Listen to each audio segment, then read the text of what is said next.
see. Hey there, we're the ladies in waiting, and you're listening to Christine 16, All Canadian Man, and Clint of the Nighttime World. only on Generations of Kiss.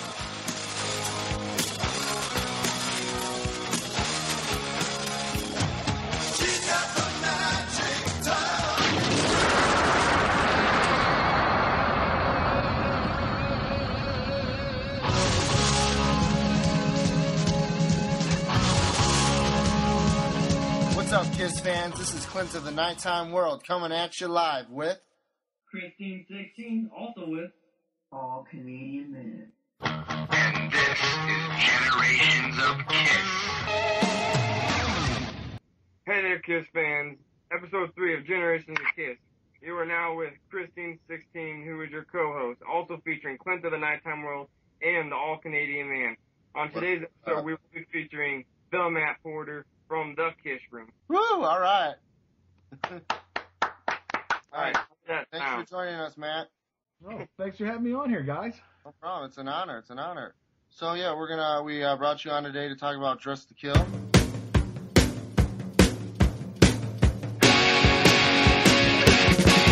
You know, if I could just jump right in, first thing, I think this, just talking about the album as a whole, to me, Dress to Kill is a fantastic album. I mean, when you think about it, every song, there's only like 2 songs on the album that are even more than 3 minutes. They are trying to write hit singles. They're trying hard to get some success. They've been, you know, you figure it's only really the 3rd album. They're trying to figure out what to do. There's like every song on here is a rocker. I mean, they slow it down a teeny bit, you know, obviously the intro to Rock Bottom. But when you really think about it, they're listening, they're going every one. They're going, how are we going to get a hit? How are we going to get a hit?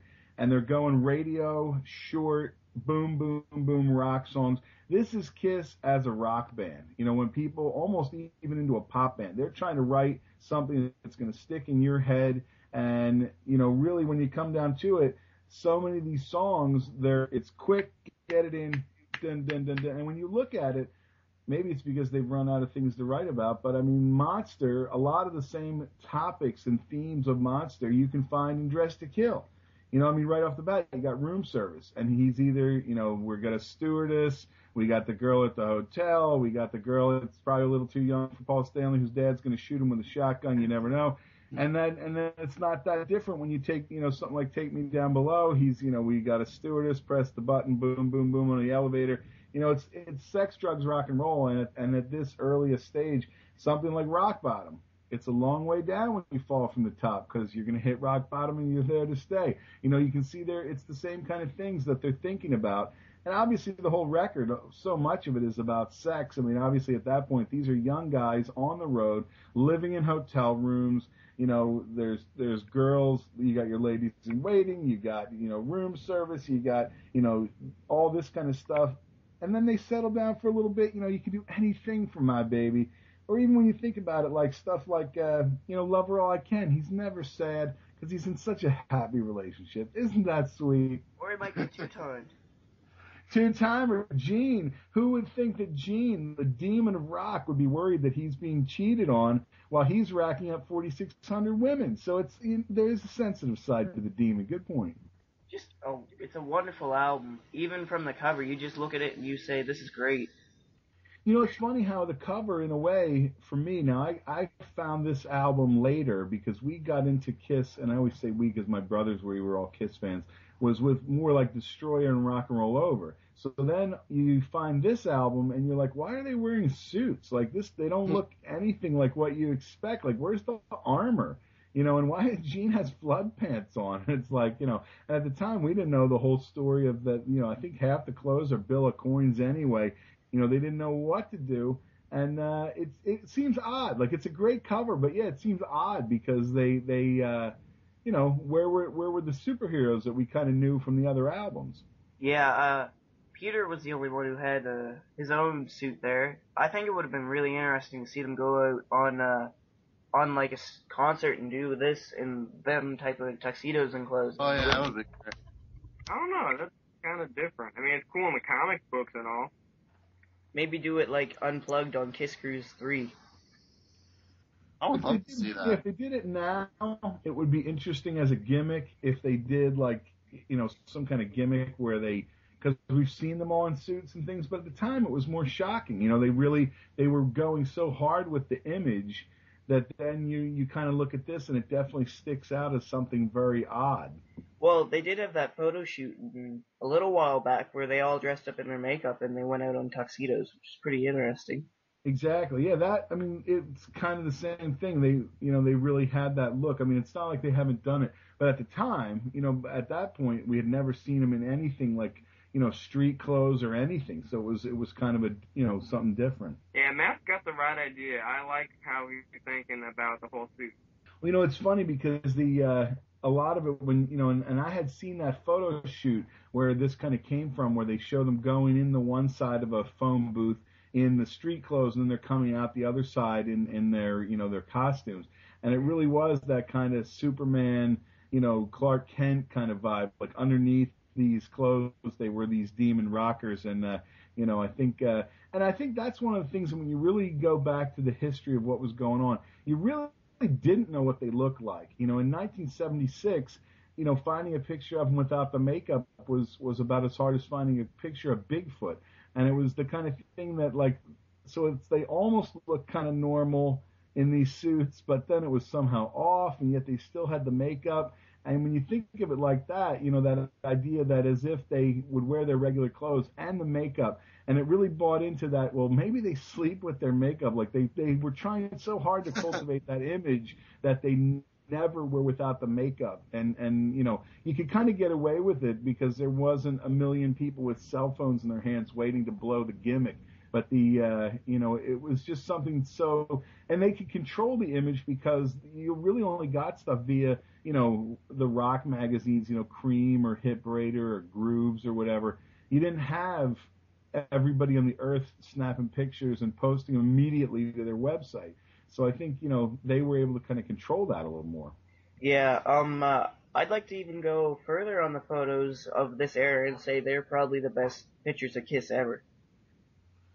Was like just the photo shoot from them when they go around the towns and in the windows and everything. It was just great. I found it captured a lot, the fun side to Kiss.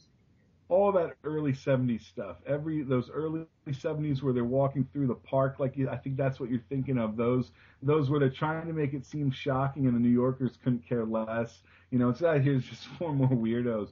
But all those early 70s are all the iconic photo shoots. Absolutely.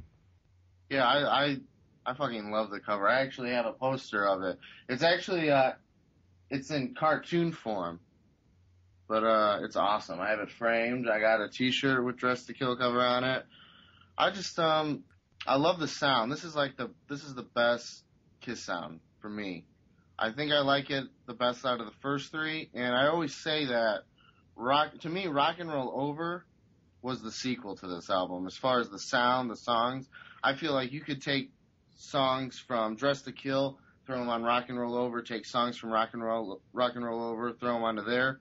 And I feel, to go a step further, that when Destroyer came out and then Rock and Roll Over came out, I feel that those two got together and then Love Gun came out. Because I feel like there's songs on Love Gun that could be on Rock and Roll Over, but then there's songs that could be on Destroyer.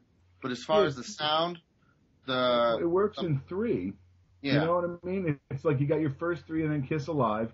You got your Rock and Roll Over, Destroyer, Love Gun, and there's Kiss Alive 2. It's like they were following that pattern. And yeah, you're right. I think this album, Rock and Roll Over sounds slicker and heavier. Right. It's better production, but yeah. But yeah, absolutely. You figure when you think about that too, they're putting these out about a year apart. Now it takes a band 3 years to get anything out. And at this point, whether it's obviously because they were rushing to get things done because they just wanted product because, Casablanca was losing money, whatever. But they could do it. They were knocking these things out like 2 a year at some points. Mm-hmm.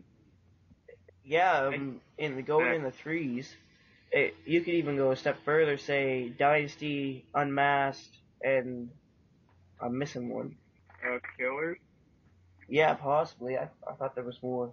Yeah, Killers and, what is it? Music from the You call that little area, they can go together. I know it's 4 of them, but I think they can go in there. It was very well, and as you said, with the 3 as the first 3, and then Alive, then they had the originals, and then the other 3, and then they had originals too, which is very hard to find if you ever find one. You know what, but you figure that was originals was really just the first 3, and I remember standing in a record store picking the originals up, and I was just about to get it, and my mom says, you know, you have all those records. Why do you want to buy them again? Well, it's a different package, and exactly. And you know what? And I put it back, and it wasn't till about, I think it might have been 2 summers ago, I found it in a thrift shop for like $6, but I had never bought it. And like you said, exactly, it's very hard to find, and that originals too, very hard to find, especially in good shape, you know, with any kind of inserts. Yeah. Yeah, but what are you gonna say, Matt? Oh, that's jump on it, go. Oh, but yeah, Dress to Kill, I gotta say, does sound a lot like Rock and Roll Over. I mean, you could switch out the songs on those 2. Mm-hmm. I don't know. I know me and Clint have read it. Peter Criss's book, he talks about Dress to Kill a little bit. He says he didn't like the feel of this. And that's crazy because this is one of Peter's best albums, in my opinion. I think Peter just kills it on this album. But he's not too crazy about it. You know, it's anything. They were always having the struggles of who was going to do what. I mean, if you look on the album, I mean, every song pretty much it's Paul or Gene. You know, there's not a Peter song on the album. He's probably thinking he wishes he had one. I mean, Getaway, even though he's singing it, you know, Ace wrote it. You know, so it's probably Peter sitting there going, well, how come we're not doing any of my songs? How come we're not doing any of my songs? You know, it's like, and obviously if, you know, you read his book, you know, everything in the world that ever happened bad, he didn't have anything to do with. So I'm sure that, you know, he probably wanted something in there. You know, that I think that probably has something to do with it. You know, it's like if you really go down, especially, it's you know, pretty much trades off Gene and Paul throughout the whole album. And a little bit of Steve Coronel on She. Yeah. And no flute. Yeah. Steve Cornell was actually, I'm really happy he started that song, because without that, we wouldn't have the great song it is today, and it's a wicked song to hear live. Well, She is one of those ones that kind of has survived. I think a lot of these songs, these are the kind of songs I wish they would pull back in. Everybody always screams up they want to hear something rare off the Elder or whatever, but I mean, I think a lot of these songs, if they could work them back in to the set now, would be great. You know, something like Getaway, I would love to hear that back in the set, or Two Timer, you know, Room Service, things like that would be great. They wouldn't sound out of place in the show today if they did them now. I think they would never sound out of right. They would never sound out of place, and I want to. It would be my dream to go to one of their shows and they do all deep cuts, because that's how they get people with the Kiss Cruise now. I'd love to go on the Kiss Cruise, but it's not really in my budget right now. But what they do with the Kiss Cruise is they play, you know, they'll do the deep cuts and the obscure stuff, and they come off and they say that they can't do that on a regular show during their tours because more of the fans just want the hits, and I think that's complete bull. I think it is true. I think a bunch of those fans would love to hear stuff like She and Rock Bottom.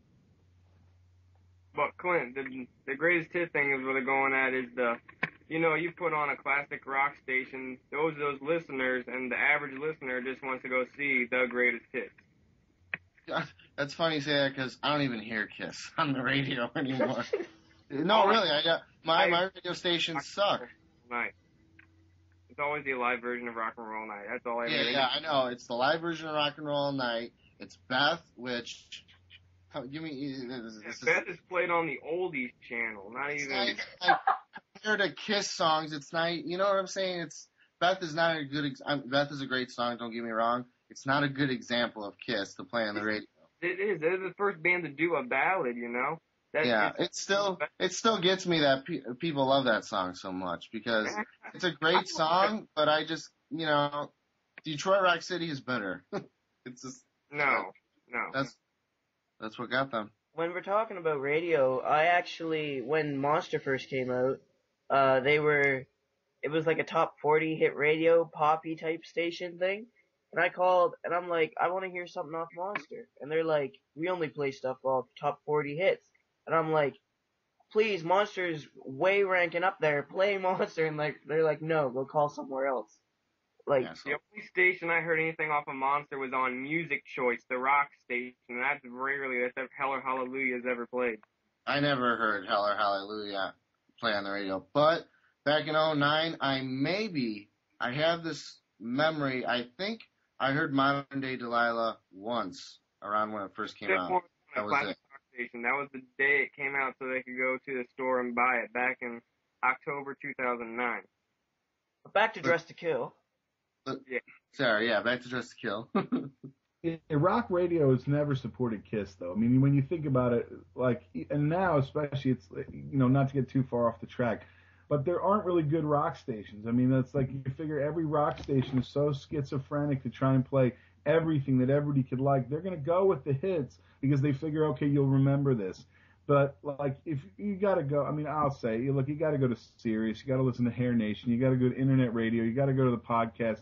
Regular traditional radio, they're trying so hard just to keep you because everything is specialized. Like, it's called narrowcasting. You figure you're going for a niche market. I mean, that's like this. I mean, really, the only people that are going to tune into this, and or any of these podcasts, are diehard Kiss fans. We have every song.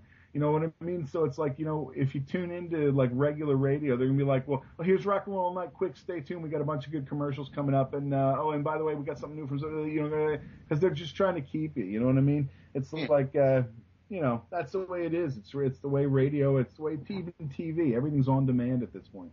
And we thank you for all them diehard Kiss fans that love to listen to our podcast.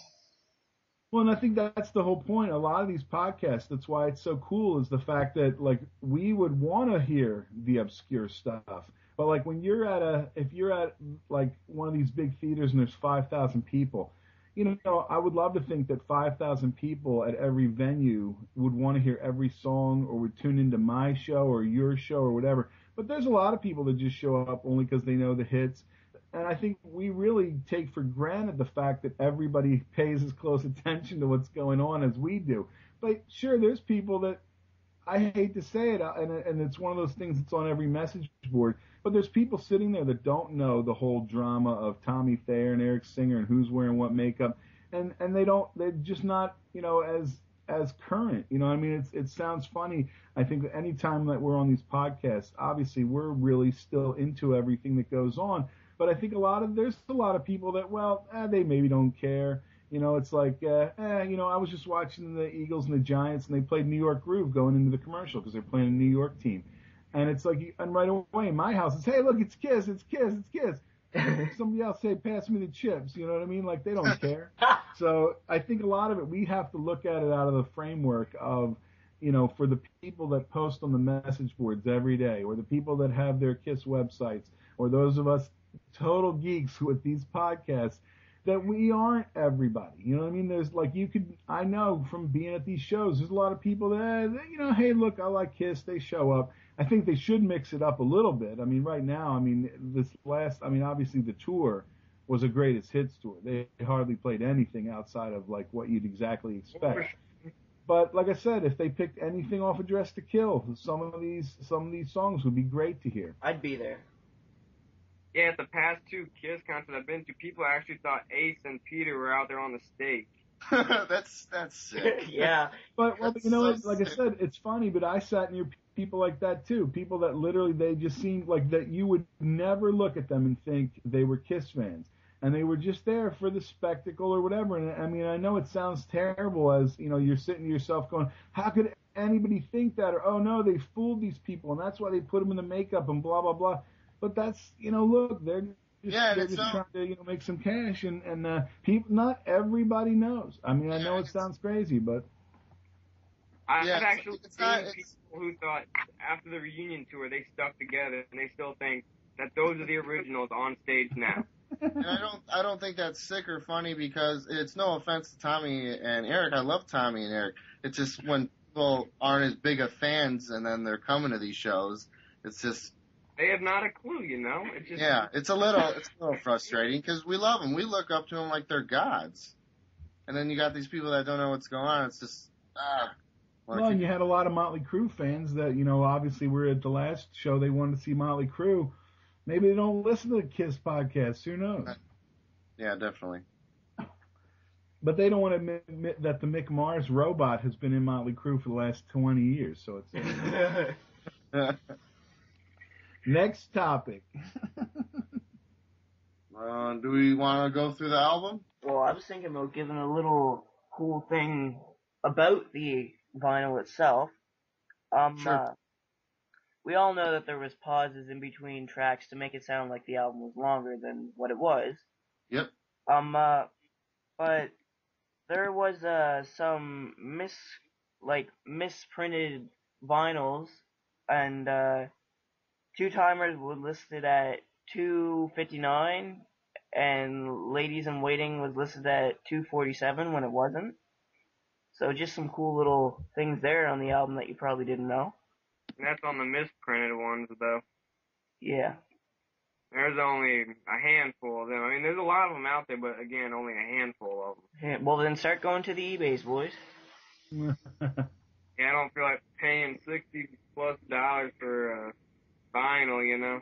Although it's worth it if you're a diehard collector, but I can't afford that.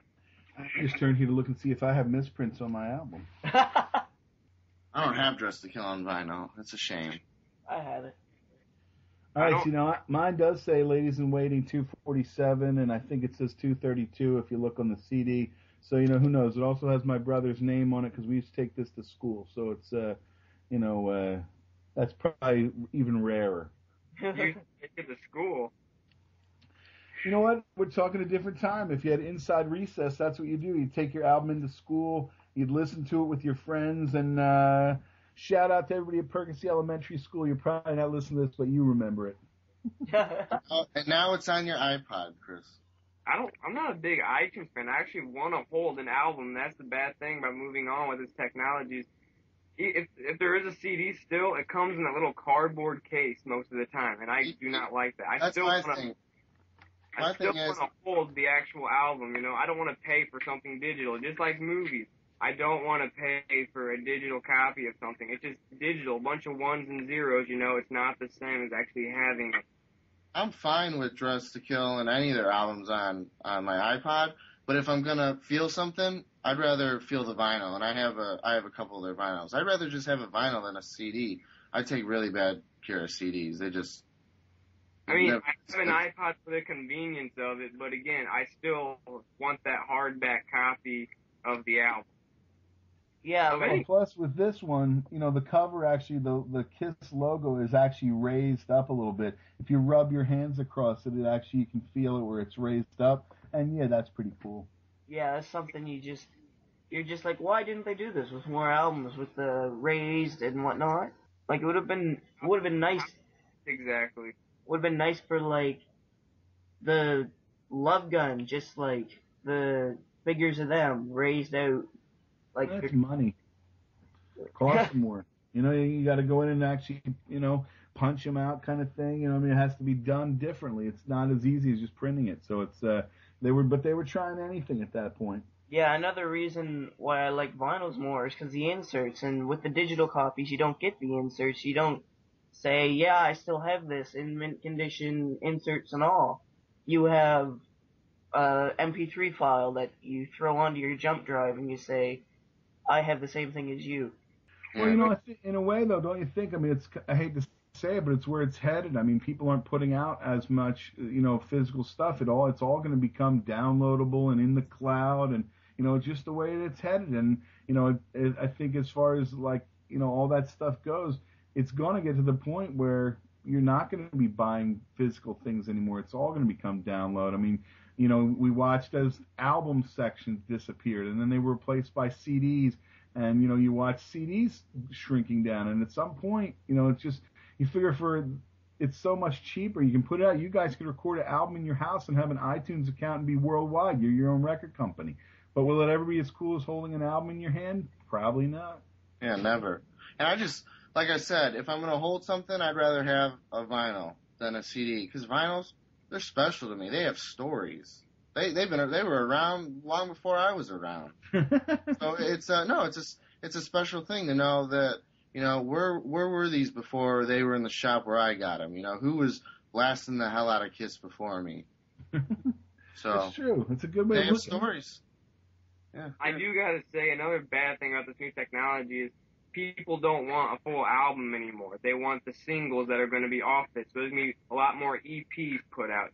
Well, a lot of the new music today, that's all they're good for is the hits they put out. And as here today, going later today. I know it's not Kiss, but on a Vince Neil interview on That Metal Show, he was talking, he's never putting out another album. It's always going to be EPs and singles for the rest of their career. I know I'd like to collect the vinyls just to see who signed their name on the inside. Sometimes it's interesting. I didn't even think of that. Well, this one on the ring says Anthony P, and that's my brother. I might have to get that one from you. Here, I'll leave it to you in my will. I should frame it. Yeah. Yeah, I'd love the nice frame when you leave it in the will, man. It'd be awesome. See that, and that's the thing is like a lot of this stuff, we think about it. That I think that is important in the history. Like when you think about having an album, it was a different time. I mean, really, when you think about the idea of an MP3 player or CDs or whatever, it sure as hell is easier to take it in your car. You used to you'd record it onto a tape, and then this and that and the other. I mean, your album.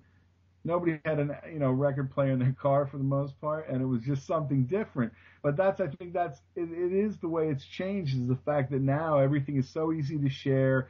Everybody can have it. It's why nobody's really selling records, because if you bought an album, I could make a digital copy and send it to you all, and boom, boom, boom. That's the problem. It's too easy, to just kind of not have to buy it, I think.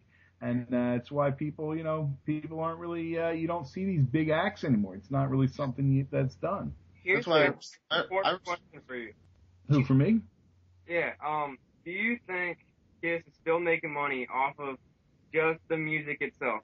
Well, I mean, sure. They, you make a certain amount of money. They probably make a certain amount of money still in the back catalog. I mean, the fact that they're selling still the stuff that was made, in the 70s. So, I mean, I'm sure that they still get a chunk of change. I'm sure that even for the little airplay that they get, they probably get a couple dollars every month for the fact that it is on the radio. Does the bulk of it probably still comes from merchandising and T-shirts, but that's every band. I mean, every band is going out on tour. It's why ticket prices are so high, because they got to figure out a way to make some cash. It's people aren't selling the kind of records that they did, and they got to figure out another way to make a living. Here's something to think about. When all this vinyl and CDs are getting cut down to basically almost nothing, really, what are you going to get signed when you meet these guys? You going to get signed your iPod or what? I have to say, though, there are artists that still have vinyls. Newer artists. Collector's edition that usually costs $40 to $100, A vinyl? On vinyl, yeah. Anybody that puts out vinyl from this it's not that much. $20, $25. Where are you shopping at? Yeah. Are you No, it's not the point. The point is it's on vinyl. If you don't want to buy it, then don't buy it. I'm just saying. Well, the new vinyl's not that expensive. I mean, what were they selling Monster for? I think it was $60 per picture disc. Well, but that's the picture disc was always more. I think the regular Monster was $20.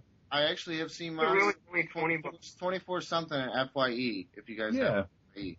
Yeah. Oh my God! I didn't even pick myself up. I thought they were like $100. No, that was the Sonic Boom ones that were $100, but there was 5 different ones. But still, that's pretty ridiculous for a piece of vinyl, a piece of oil. I don't know. It's funny. I took a picture a few days ago. I went to Zeller's, which I don't know if you guys have. Went to Zeller's and I was looking through the CDs and I found Monster. It was $13 on CD. Looked right next to it. There's the first album for $5 from the remastered series. I was like, holy cow. That's what I was telling you. A lot of their albums are $5 now, everywhere. Well, if it's over 20 years old, music does start to slip down to lower prices. Yeah. It was still brand new though. Yeah, that's how much they are at Walmart is $5. Yeah, I've seen Kiss, Hotter Than Hell, Rock and Roll Over Destroyer, Love Gun, $5. Yeah, that's actually, I saw. When I was at Fry's, I saw Creatures of the Night. That was about $9, I think. There was a couple more that went up to $9. Most of them at the average are $5. Yeah. The solo albums are $7. Because I don't think you'll see Creatures as much as you will see the other ones. I don't think you'll see Elder anywhere. Never have. I have that on vinyl, though. I do have that one on vinyl. I have a misprint on vinyl. go around for $13.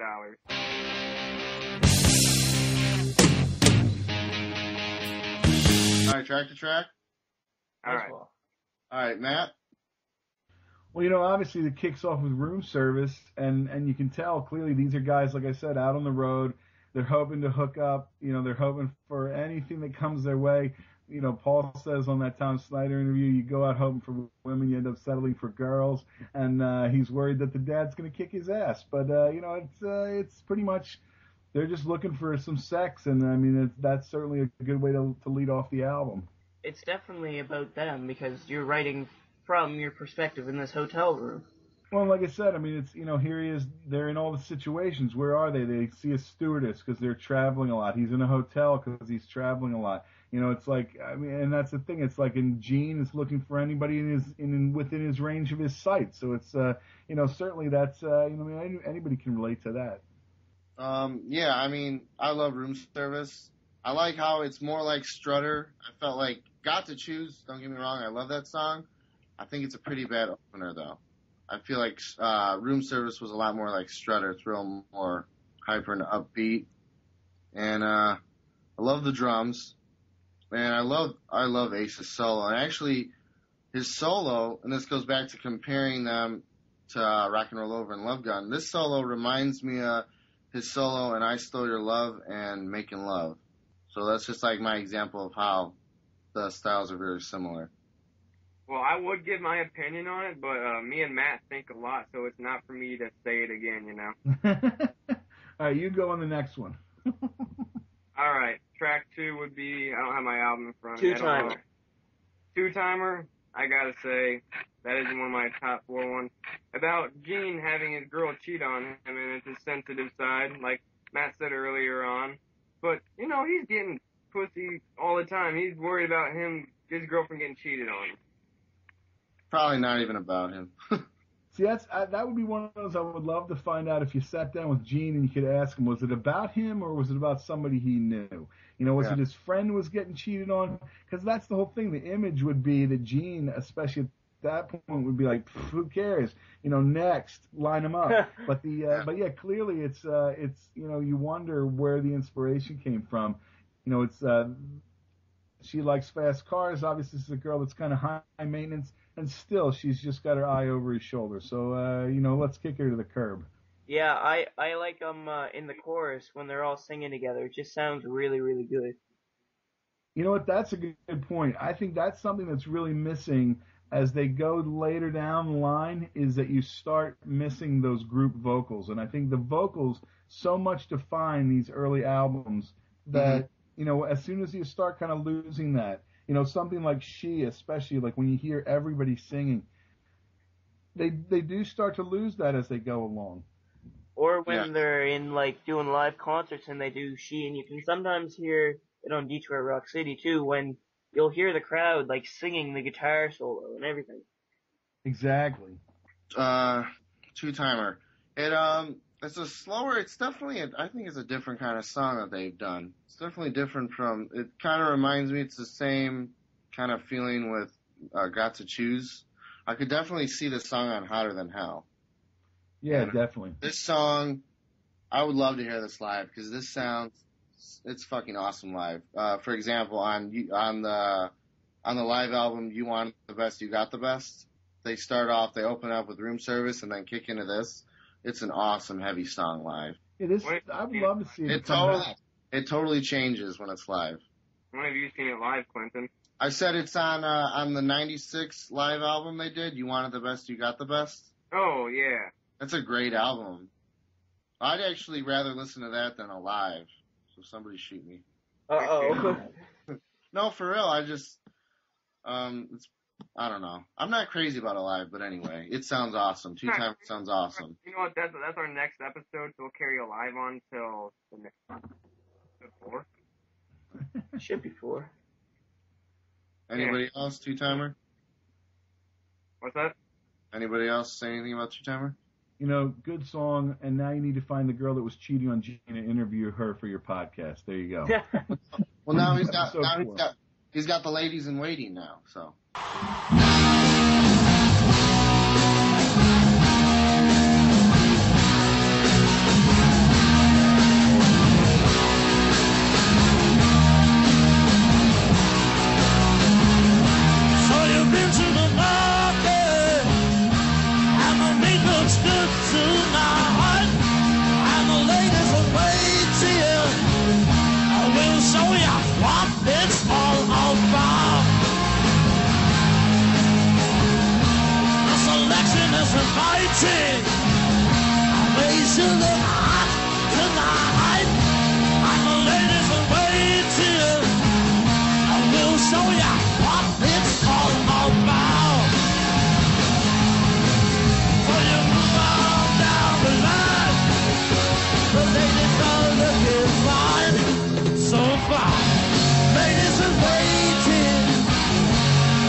This is really where you think about Gene at the time was Gene walking through and taking his pick. So he's not worried about who's cheating on him. He's worried about who's next. And I always thought this song was so hot because you definitely get that sense. This is when you're a rock star and you know you have the power that you can kind of go through and say, I want you and you and you. And you can hold the video camera.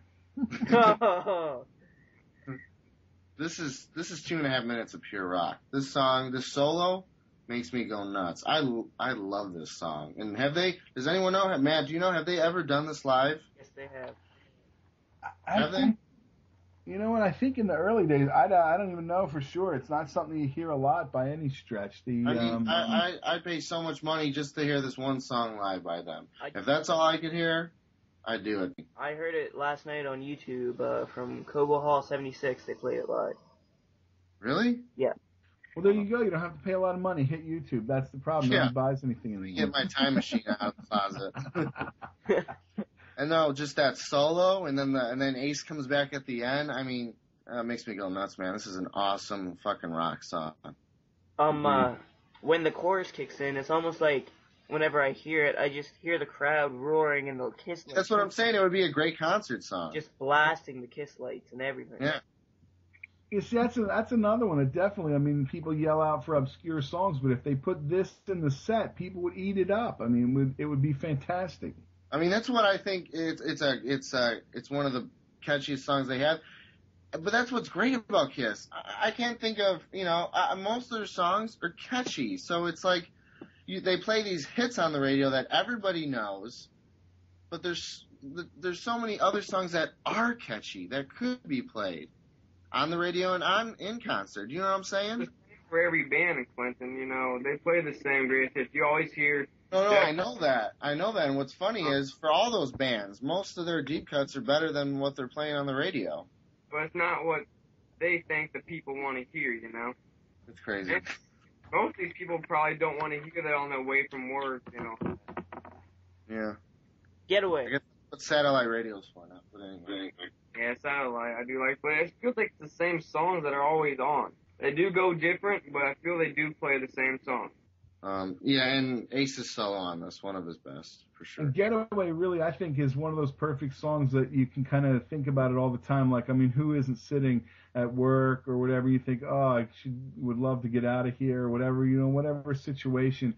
It's a song, you really, I think anybody can relate to because, you might not be able to walk around picking out the girl that you want, but you could definitely say, I need a vacation. Everybody can relate to that. Yeah, definitely. Christmas break. Exactly.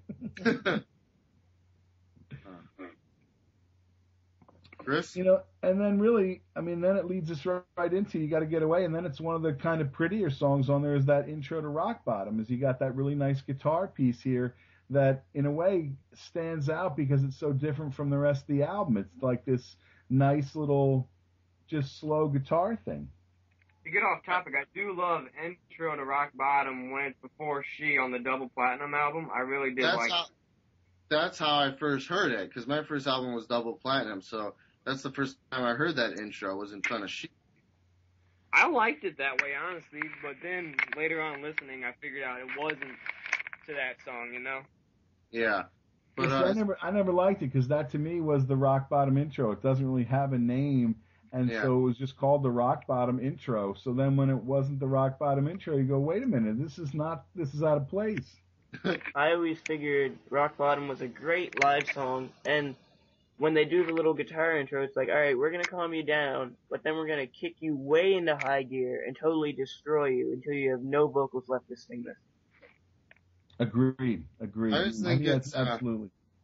The intro is just a perfect example how they can write some beautiful material. Like it's like in the beginning, I Want You, or Going Blind, or Hard Luck Woman, the beginning of Black Diamond. They could write some really pretty stuff, and I love it. I wish they would have done it some more with their songs, some kind of softer beginnings, and then kick more into it. But yeah, it's a great song.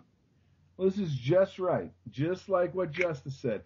You're gonna slow it down just enough, and then boom. Yeah, it's yeah. No, it's good for the album. Yeah. Let's see if Matt still has a mic left from that big boom. See, there's flames in my house here. It's crazy. It's the pyro hit the ceiling. Exactly. There's scorch marks on the ceiling. No, I think really this song, and this is another one, like when you have it come into the set. Exactly. It's a great live song, and I think and it's funny in a way because I think of it a lot when they do. On that 1984, the Asylum, Animalized one, where Eric Carr sings it, and they have the big ending where they come down from the rafters and all that kind of stuff. It's a great song. I think this would be another one. I mean, it's been in and out of the set over the years, but certainly still one of the strongest songs from the album, and I think something that they could easily just put right back into the set at any time, and people would like it. Yeah. I'd love to hear. And once you hit rock bottom, all you need is a little bit of love, so come on and love me, boys. Now that was a good segue. That's good. Who's going to jump in on this? I mean, to me, this one gets a lot of kind of hate because the lyrics are kind of goofy. Like you're good looking and you're looking like you should be good. You're distant, now you're nearer, and I can feel your face inside the mirror. He's really got that rhyming dictionary. But I always like the fact that Paul had to write it, and he's a Capricorn, and I'm a Capricorn, so I could relate to that lyric, and it's I always like this song. To me, this is that riff. I think this is just a really good Rock and Kiss song. People, I can think right away. My one friend used to make fun of those lyrics all the time, but I really like it. I think it's a great song, and I mean, I always think of of that era that this song really kind of jumps out. No, yeah, I mean. The same thing. The lyrics are ridiculous, but I feel like it's so ridiculous it's genius because it's so catchy, and I love the lyrics. They're corny, but they're not as bad as X and Sex. Yeah, it's. So yeah, when you think, look, he's walking right up to some girl. She's clearly into him. He can touch her hips. She's clearly ready to rock. It sounds like a pretty good date to me. So it's one of those things where, he's, maybe a little too rhymy on some of the lines. That's how rap is, though. Think about how rap is. Yeah, right. Can you imagine that? Some rap guy ought to come back with this as his hit single, you would distant, wickle boogie, you would near, wickle boogie, Yeah, exactly. Exactly. It's an early rap song. How do you feel about this song, Chris? One of my top 4 off the album, for sure. That would have been it. How do I feel about it is, it was one of my earlier songs that I would always listen to all the time before I started calming it down, because I didn't want to ever get tired of the song, because I don't want to outgrow it, so I stopped listening to it so much. But now I'm starting to get back into that stage to where I listen to the songs all the time, and I'm scared I'd ever outgrow them, but I don't feel I'm going to. But it's one of those songs I listen to 3-4 times a night after repeat when I first started listening to Kiss. Yeah. Also, you're gonna hear me say this a lot, and I've already told you this. I think it's a great unplugged song. Oh, for sure it is. I gotta say, actually, I think I might actually like it better when it is unplugged. Mm-hmm. And when they do like the solo in the chorus, they go like, "Come on and love me, dun, dun, dun, dun, dun, dun, dun, Come on, love me." It's so much more calming. Like, if it was in the concert, it'd be a calmer downer if it was a plug. Then they'd go into something like, oh, wait, give me 1 second. Domino, then you get more riled up, you know? I mean, the best part of this song is that Paul solos on it. It's gotta be the best part. I mean, I always love it when Paul, he hardly ever did it, but I love it when he does. She. No, you skipped Anything for My Baby. Oh my God. I think Anything for My Baby and Love Her All I Can, they're kind of finishing out the last half of the album. I think of them kind of the same almost. Like, you figure Anything for My Baby, you know, they're both songs that are basically almost sound like content relationship kind of songs, which at the time, I don't know that they were really in, you know, I guess Peter was married and Ace was married, so maybe they, you know, but they're both Paul songs. And it's the kind of thing where, you know, they just actually seem happy with a relationship. It's not that rock star kind of image of grabbing every chick you can that you might find earlier in the album. You know, the Love Her All I Can, I think, is actually just a really, you know, you figure he's, you know, got this girl that he's clearly in a good relationship with.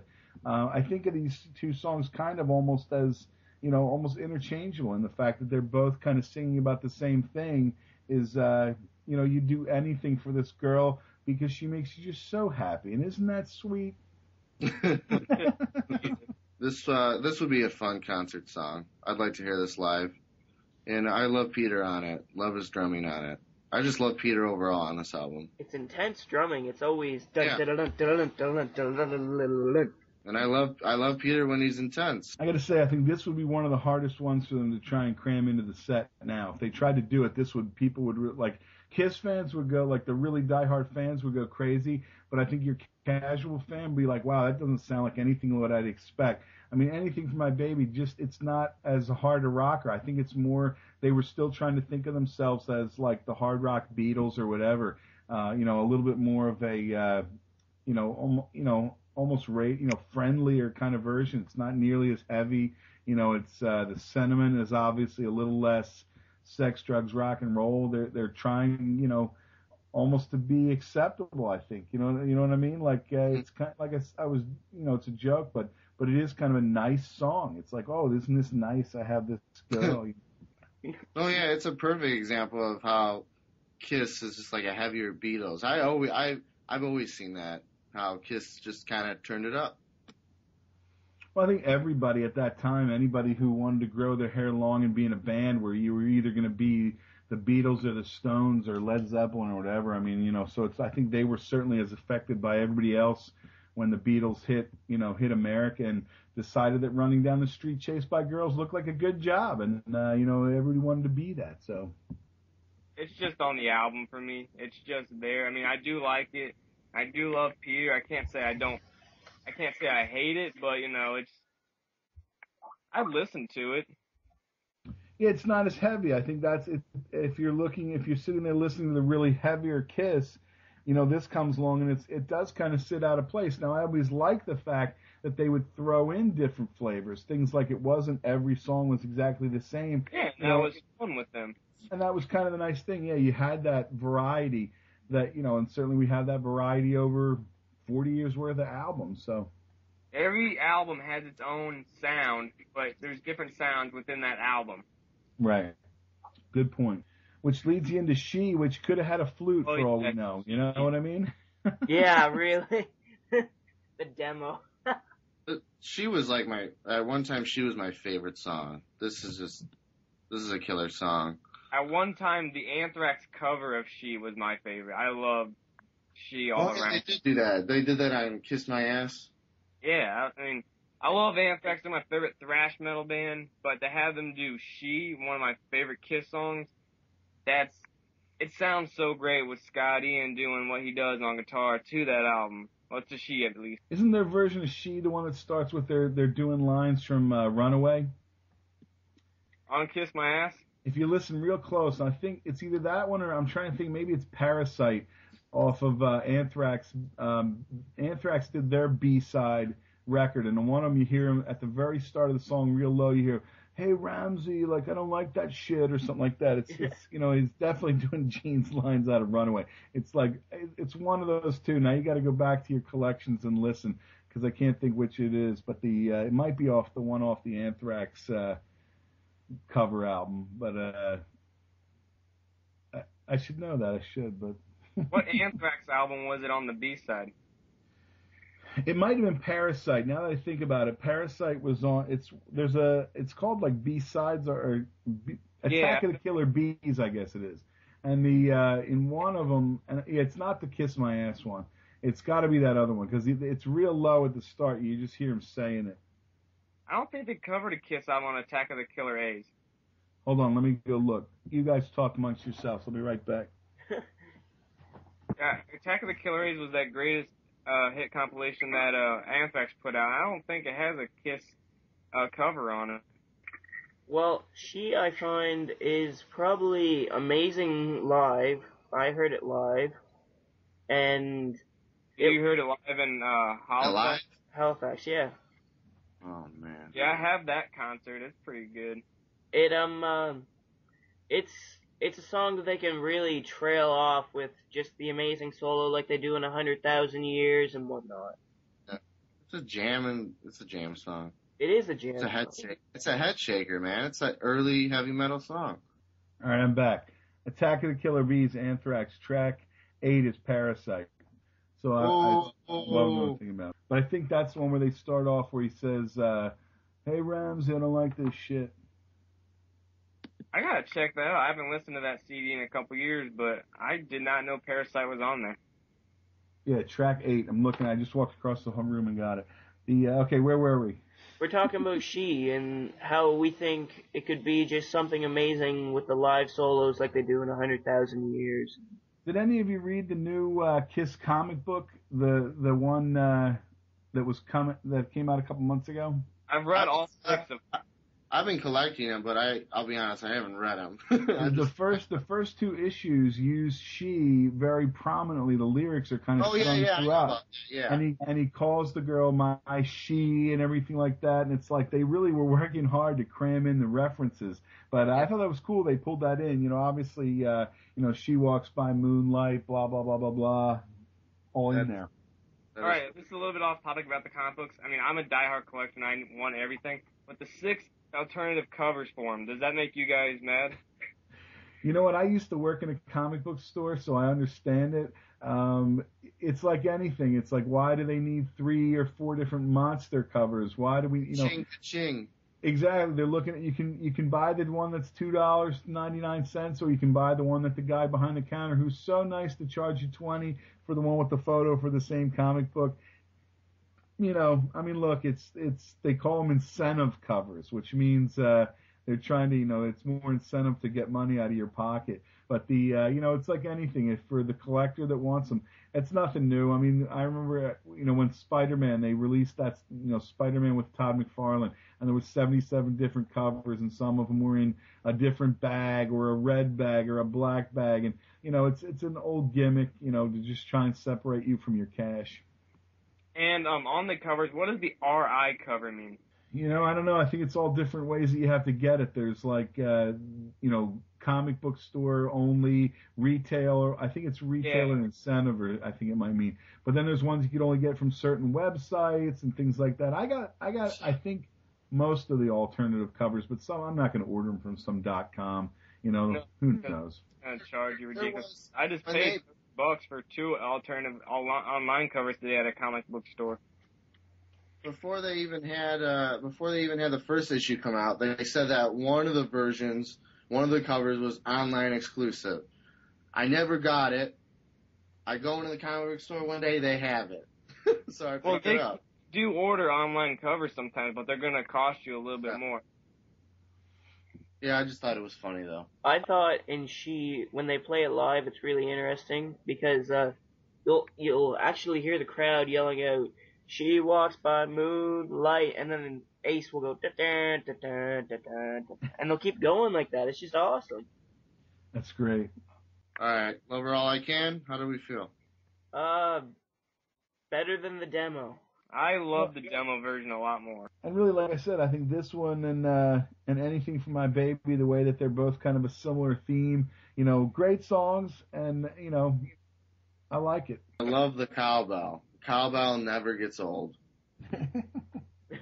No, I love that cowbell. Anytime they use it, always fits right.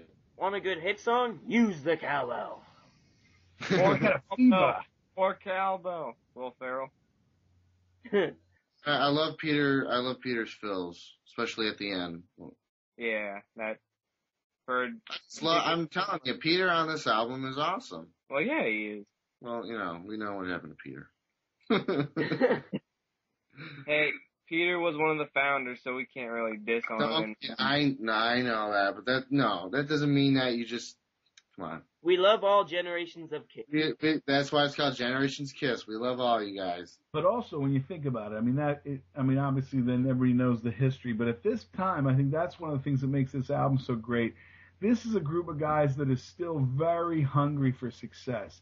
They're going to try anything, and they're going to get these albums out as fast as they can. They're playing their asses off because it's still a point. They haven't made any money yet. You figure Kiss Alive hasn't come out yet.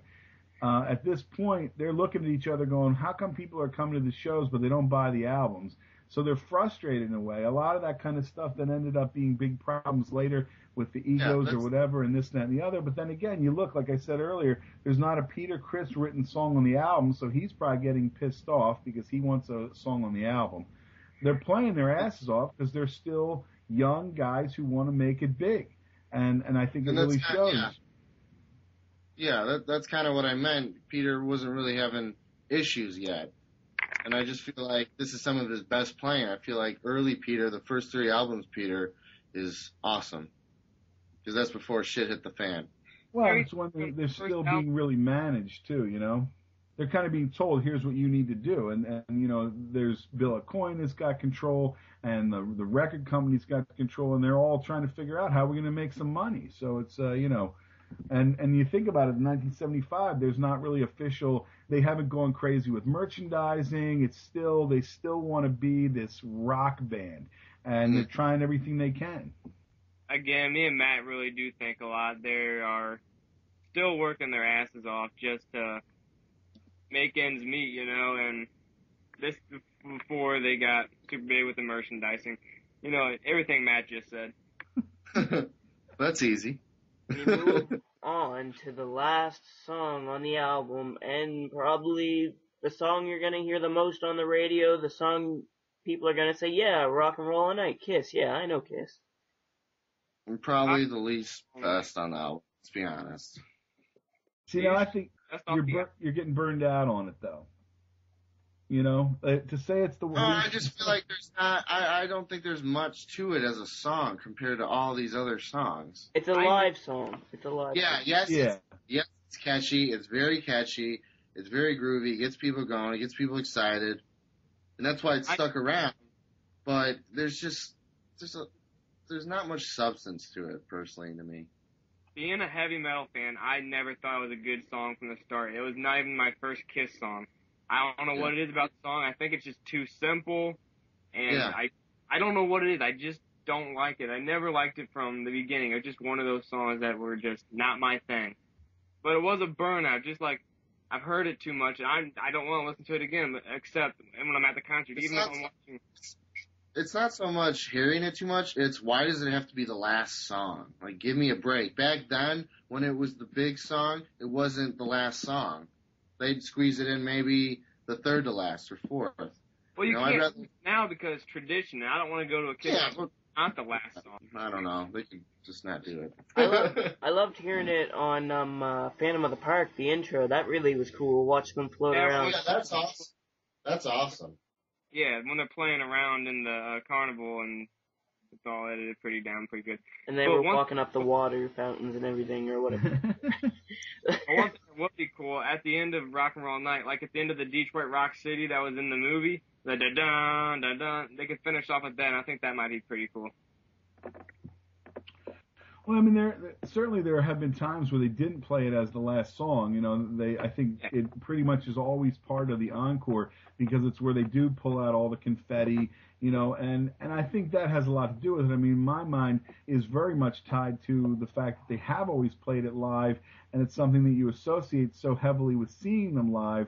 And for me, I mean, that's where it's at. I mean, just those drums in themselves, just that drum intro. You know, if you're sitting there and that comes on, like really, if you hear that drum intro and you don't think, oh yeah, it's Kiss, you know, there might be something wrong with you. But you know, it's just it's one of those things where it